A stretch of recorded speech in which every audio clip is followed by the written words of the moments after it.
Hi friends, நாம் இன்றைக்கி நம்ம சேனலில் ஒரு அருமையான நெத்திலி சில்லி தான் பார்க்க போகிறோம். இது வந்து நல்ல ஸ்நாக்ஸாகவும் சாப்பிட்டுக்கலாம், நம்ம தொட்டுக்கிறதுக்கும் வச்சுக்கலாம், சைட் டிஷ்ஷாகவும் வச்சுக்கலாம். இது வந்து பாருங்கள் எவ்வளோ மொறுன்ட்டு எப்படி இருக்குதுன்ட்டு. இது செய்யறது ரொம்ப ஈஸி தான். நான் பாருங்கள் மசாலாலாம் கலந்து வச்சுருக்கிறேன். இது செய்யறது ரொம்ப ஈஸி. இது எப்படி செய்யுது அப்படின்ட்டு வாங்க வீடியோக்குள்ளே போய் பார்க்கலாம். வீடியோக்குள்ளே போகிறதுக்கு முன்னாடி புதுசாக பார்க்குறவங்கள நம்ம சேனலை சப்ஸ்கிரைப் பண்ணிட்டு பாருங்கள் ஃப்ரெண்ட்ஸ். வாங்க எப்படி செய்யுதுன்ட்டு வீடியோக்குள்ளே போய் பார்க்கலாம்.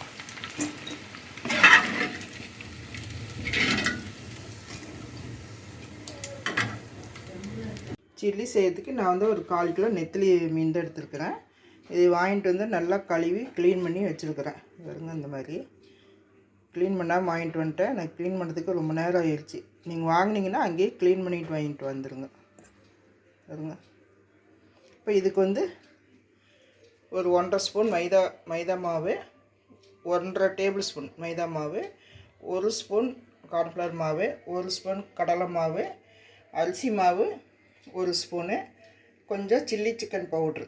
இது வந்து ரெடிமேடு தான், இதான் இதுக்கு தேவை. அப்புறம் கொஞ்சமாக இஞ்சி பூண்டு பேஸ்ட்டு. ஃபஸ்ட்டு இஞ்சி பூண்டு பேஸ்ட்டு கொஞ்சம் போட்டுக்கலாம்.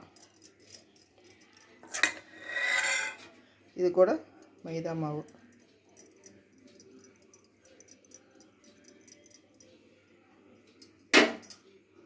கார்ன்ஃப்ளவர் மாவு,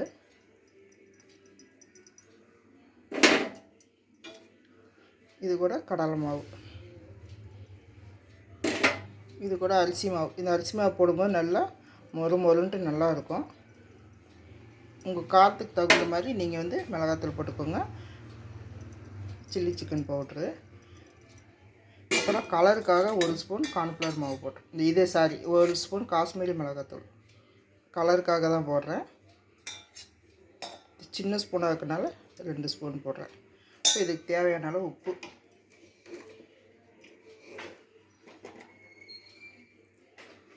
இது 1/4 கிலோ சில்லி தான், கொஞ்சமாக பார்த்து போட்டுக்கோங்க.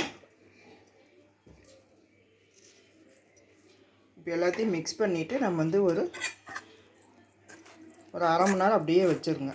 தண்ணியில் எதுவும் ஊற்ற வேண்டாம், இதுலேயே தண்ணி இருக்குது.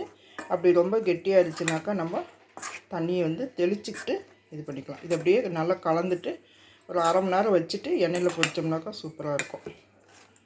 இது நல்லா கலந்து வச்சுட்டு காமிக்கிறேன்.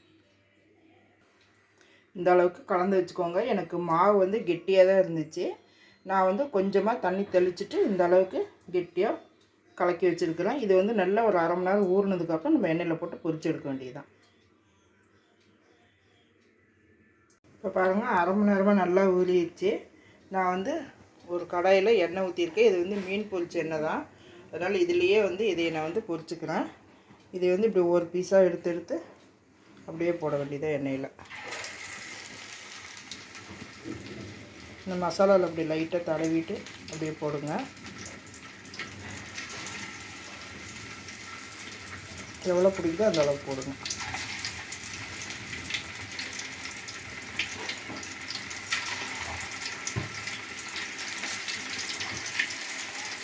ஒரு பக்கமாக எடுத்திங்கன்னா கொஞ்சம் மசாலா வரும். அந்த மசாலாவில் அப்படி பரட்டி அப்படியே போடுங்க.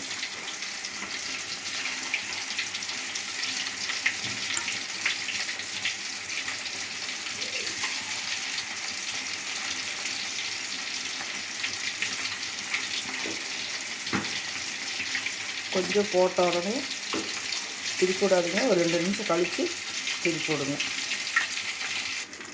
ஒரு பக்கமாக நல்லா திருப்பி விடுங்க. இது வந்து சீக்கிரமாக வெந்துடும். இது நல்லா பரட்டி விடுங்க.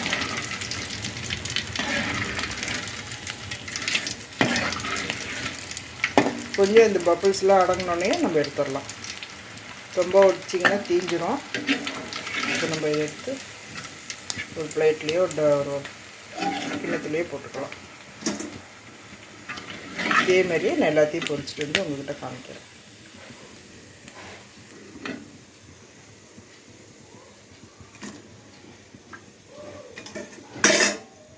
அவ்வளோதான் ஃப்ரெண்ட்ஸ், நான் எல்லாத்தையுமே செஞ்சுட்டேன். நல்லா மொறுன்னு வருது.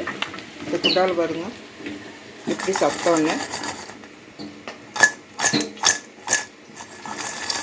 நல்லா மொறுன்னு கேட்குது. சூப்பராக ரெடி ஆயிடுச்சு. நீங்களே இது வந்து ஊற வச்சு செய்யறது ஒரு 10 நிமிஷத்தில் செஞ்சிடலாம். நம்ம நீங்களே இதே மாதிரி செஞ்சு பாருங்கள் ஃப்ரெண்ட்ஸ். அவ்வளோதான் ஃப்ரெண்ட்ஸ், ஒரு அருமையான ஒரு நெத்திலி சில்லி ரெடி பண்ணிட்டோம். நீங்களே இதே மாதிரியே செஞ்சு பாருங்கள். இது ரொம்ப சூப்பராக இருக்குது. இந்த லீவ் டைமில் குழந்தைங்களுக்கு ஸ்நாக்ஸு அந்த மாதிரிலாம் நீங்கள் செஞ்சு கொடுக்கலாம். இது பிடிச்சிருந்துச்சின்னா லைக் பண்ணுங்கள் ஃப்ரெண்ட்ஸ். ஒரே நீங்கள் கொடுக்குற லைக் எனக்கு என்கரேஜ் பண்ணுற மாதிரி இருக்கும். சப்ஸ்கிரைப் பண்ணிவிட்டு பக்கத்தில் இருக்கிற பெல் பட்டனையும் கிளிக் பண்ணுங்கள். மீண்டும் அடுத்த வீடியோவில் சந்திப்போம். நன்றி, வணக்கம்.